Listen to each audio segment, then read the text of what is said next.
Well, darkness has fallen once again on what has been another chilly-ish day across the northern half of the British Isles, and really across the board it has been cooler. Thanks for clicking on to the Tuesday evening edition of Logan's European Outlook. These are the current temperatures as of 10 to 5 in the evening, and it is down to the freezing mark at Aviemore. Here locally, 5 degrees or just under the 5 degree mark. We're talking about 1 degree at Loch Garnock, and then we're seeing temperatures in high single figures down to the south of the British Isles. But it has been a very wet past couple of days across, particularly the southern half of the UK as well as parts of Ireland, and we are going to continue to see wet conditions moving in from a southwesterly direction through the remainder of this week and on into the weekend. We're going to continue to see these rain totals mount up. Significant amount of rainfall has fallen during the month of November, and for some places we have already exceeded the November rainfall average by over double. So, and we could see some places, push the wettest November on record. 12 times more rainfall has fallen in the Greater London area than we've seen back this month last year, and it's kind of looking at the record for London, and that is actually set back in November 2009, believe it or not. So there is interesting things worth looking at when it comes to rainfall during the month of November, especially with mild conditions as well. This is way up there with one of the kind of warmer, wetter than normal Novembers, and there is history that tells us that cold has quickly followed that. So very, very interesting indeed here. This was the scene captured earlier today by Ben Dolphin of Royal Deeside. An absolutely stunning view here, as you can see. This was the scene on the roof of Glencoe this afternoon. Miserable wintry conditions with a temperature at just over 3,500 feet at minus 0.5. This is a tweet by Marco Patagna here. But certainly very interesting things going on at the moment. We're now starting to capture winter across the northern half of the country here. Did you see any images, by the way, coming out of Stockholm, Sweden? Remarkable snowfall has been reported here. Remember, it was one of the warmest opens to November on record for southern portions of Scandinavia, but we are seeing a big contrast now taking place. But like I said, we had the 12 times more rainfall in November this year versus last year in the Greater London area. That information is courtesy of London and South East Weather, a chap by the name of Daniel. So we appreciate his tweets and information. Northern Hemisphere, also interesting. Northern Hemisphere snow extent is currently very high. It's second highest for the date in 17 years, only going back to 2000. You have to go back to 2007 for the last time we've seen Northern Hemisphere snow cover as high as what we're seeing at the moment. So a big catch up actually compared to what we've seen. Remember, we had a fast start back, what was it, the early portion of October, I think it was, and then it kind of just petered out, and now we've seen it coming back big time. There is interesting things going on in the models, by the way, and I'll show you that in just a second. But this is the latest Arctic oscillation forecast off the GFS ensemble. Still actually neutral, but going negative here. As you can see, it's a little bit bumpy. You can see here that it dips, then it goes back towards neutral, and then it takes a bigger dip. This is, of course, the mean here of all the runs. Still got the vast majority of the models now indicating that the AO is going negative here, probably in response to the Madden-Julian oscillation as opposed to the polar vortex. North Atlantic oscillation, is going negative. Expected to go a little bit positive once again, but then returning back towards negative here. This is the GFS ensemble here, and this has been a little bit slow in picking up the significant blocking, but it is now starting to catch up. Now this is the upcoming 5-day period here, We've still got the trough extending from North America to the UK. What we've got at the moment is a very strong jet stream crossing the Atlantic. The reason why we're seeing that is because we're seeing a big contrast in temperature. Arctic air flooding North America, still warm air trying to come out of the northern portion of South America, the Caribbean, northwards into the southeastern half of the country. That is meeting polar air coming south. That is then enhancing the strength of the jet stream across the Atlantic. So we're seeing the development and intensification of lows along that jet stream. Now, with that area of high pressure extending from Scandinavia up into Svalbard and eastern and northern portions of Greenland, that is essentially forcing the jet stream exit North America southwards, and then we're seeing the UK largely on the cold side of the jet here. So we are seeing that southward displacement of the jet. We're also seeing, and this is helping enhance the rainfall across the UK, is the fact that we've had very stubborn high pressure over Europe. So in a sense, that jet stream coming further south, a further south track, is then coming up against the resistance of the high over Europe, and it's then forcing these areas of low pressure northwards here. And in essence, we're slowing down the eastward progress of those frontal systems.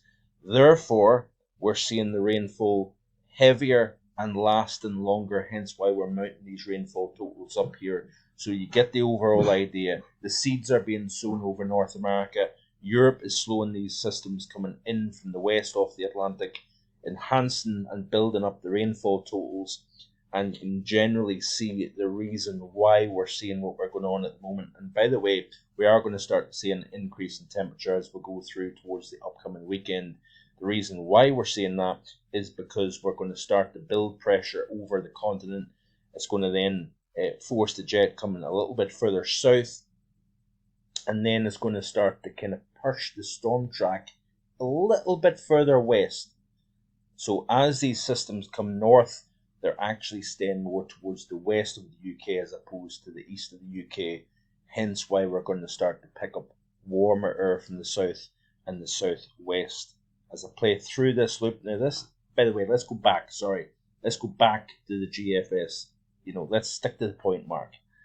So this is the upcoming 5 days. Paying close attention to this area of high pressure here over Scandinavia, Svalbard, the southward displacement of the jet. You might as well say that the jet stream is running where the blue representing low pressure are lower than normal pressure at 500 millibars versus higher than normal pressure is in the red color. In between that might as well be where the jet stream is positioned. But if you notice here that as we play through this 5-day increment period, we're starting to see the high pressure building more to the west and to the north of the UK.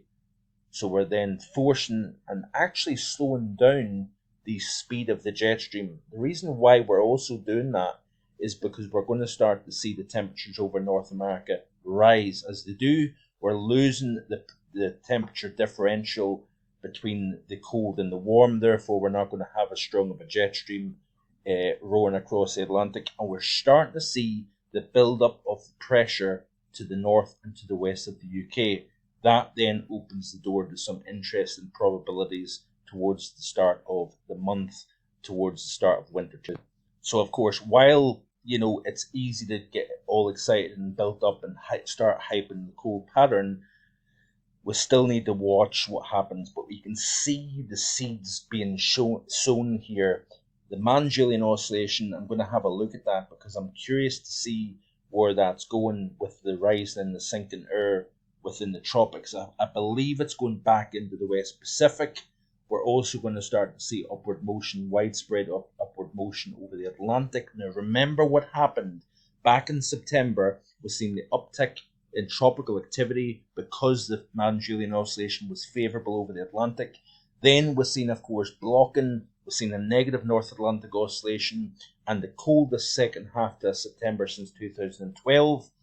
We had that pattern almost repeat itself there a couple of weeks ago. It pulled back. Now we're starting to see the same scenario taking place. And as Joe Bastardi has drummed this home on weatherbell.com, a website that I do encourage you to check out, because he does free videos every Saturday. He does the Saturday summary, and he's been talking about this really since almost the middle of summer, about late season tropical development, early start to winter for both North America and for Europe here. Still sitting the fence with the whole thing, but I can see where the pattern is going, and we could indeed see an early start to winter. The cold that we've got at the moment isn't really, in a sense, part of what I'm talking about, but it certainly is. There is linkages there to be had.